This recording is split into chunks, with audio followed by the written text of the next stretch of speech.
Here's a look at recent felony charges in Beltrami County District Court. 30-year-old Brandin Curtis of Bemidji has been charged with felony first-degree sale of cocaine.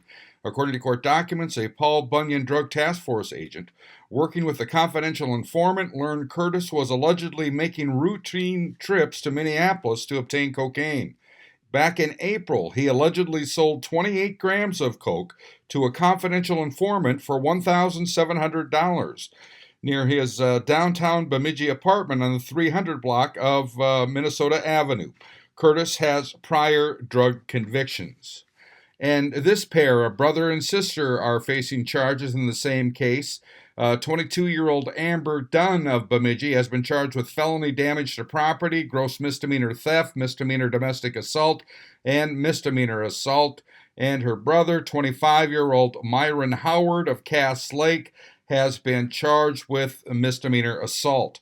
According to court documents, on October 8th at 9:47 a.m. in rural Bemidji, the pair broke into the residence of Dunn's former boyfriend and started assaulting him and another woman while they were sleeping, punching them repeatedly, and allegedly hitting the male victim with the door and putting a cigarette out on his back.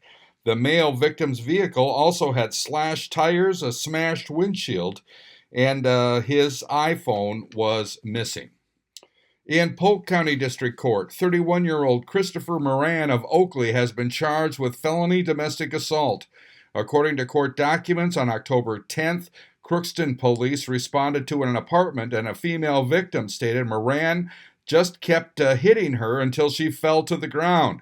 Moran was later arrested in Oklee. Also in Polk County District Court, 3 charged in East Grand Forks. 28-year-old Robert Thiel of Fargo is facing 7 felony counts relating to sale of a controlled substance and possession of meth, possession of a firearm, failure to affix a tax stamp, and first-degree driving while impaired. According to court documents, on October 8th, an East Grand Forks officer attempted a traffic stop, and Thiel took off and drove down the Greenway Trail along the river and stopped in some trees and then fled on foot. A passenger, Jennifer Hollers, walked out of the woods and surrendered. The other passenger was John DuBois Jr., who was also arrested. Thiel was found later walking down an alley in East Grand Forks after 20 grams of meth and a loaded shotgun were found in the vehicle. Jennifer Hollers of Crookston has been charged with felony possession of a controlled substance, and John DuBois Jr. of Bismarck is facing 4 felony counts in relation to possession of drugs and a firearm. I'm Neil Carlson reporting for iNewZ.TV.